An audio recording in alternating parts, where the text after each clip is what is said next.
This video is gonna be about why you need to be a little bit cringe. Why you need to be a little bit cringe when you're trying to make friends, especially new friends for the first time. I think that a lot of people,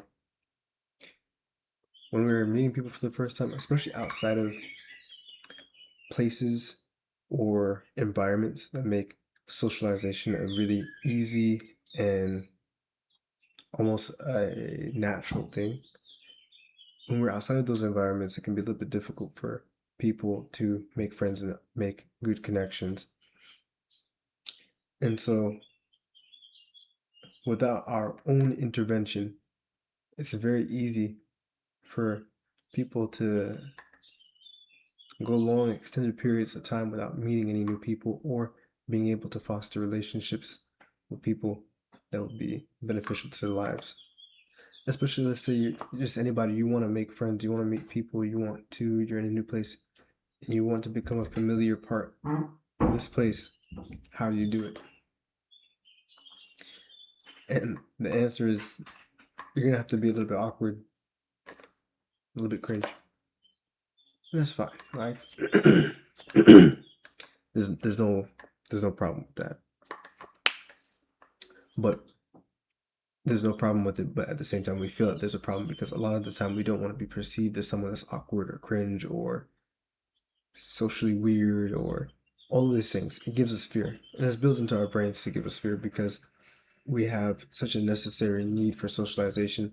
Sometimes we overestimate or we underestimate how much it matters to us in our brains.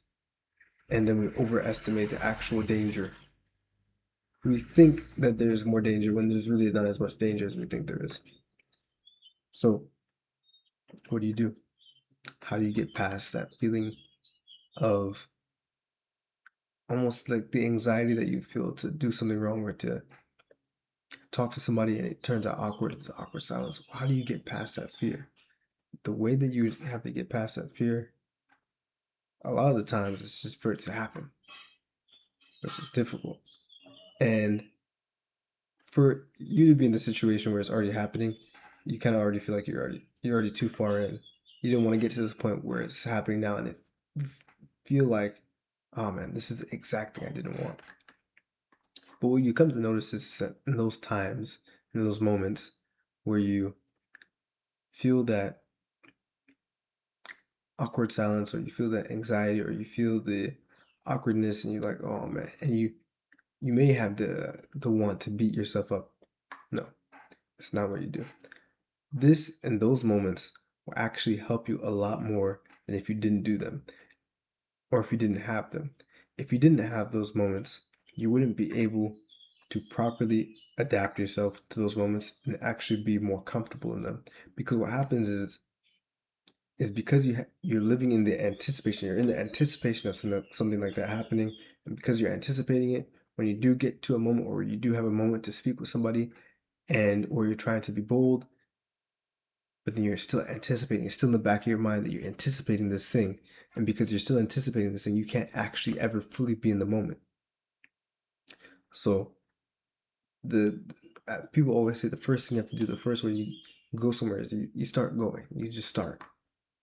It's difficult, but there's truth in it in the sense of you have to be able to sometimes go through these moments to be able to have that ability to have a moment like that and it doesn't even matter to you.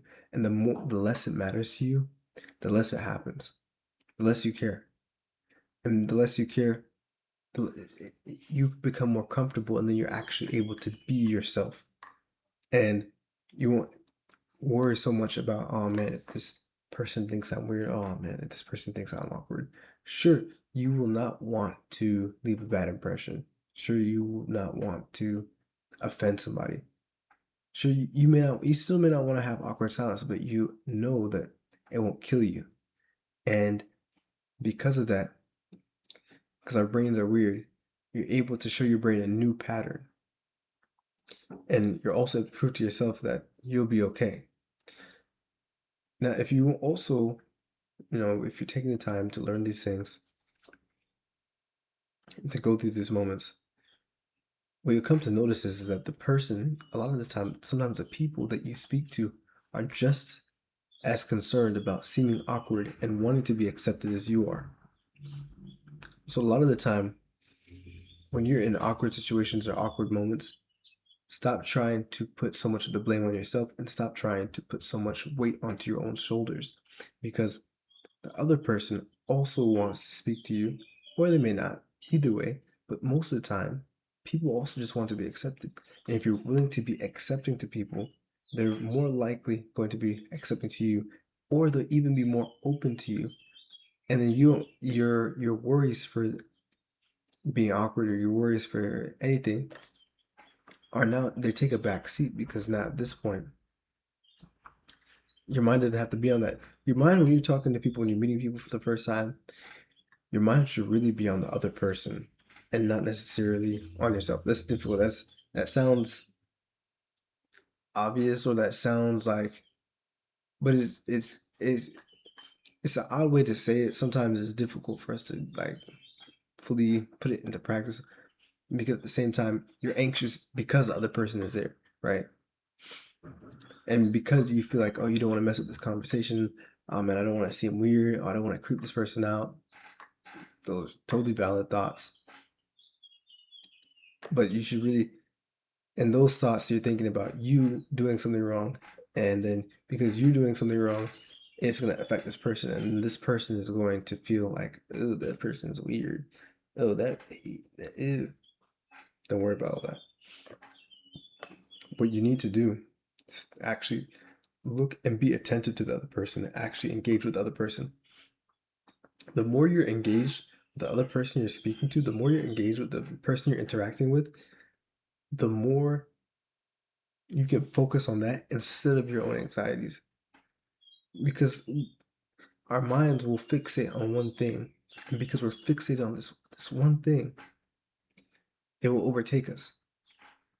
So when we have to like build up the comfort, because it's uncomfortable, we have to build up that comfort over time. Then you have to make sure you, instead of thinking about yourself or thinking about your own feelings of anxiety or awkwardness, start to channel that energy, channel that thought process towards the other person instead, and be more willing to be accepting to them. And then from there, with the situation where you're putting yourself into uncomfortable situations to make yourself comfortable, you are focusing on the other person, and now you need to be able to relax. If you can relax, the type of interactions that you'll get and the type of interactions that you'll be able to yield from this will be amazing.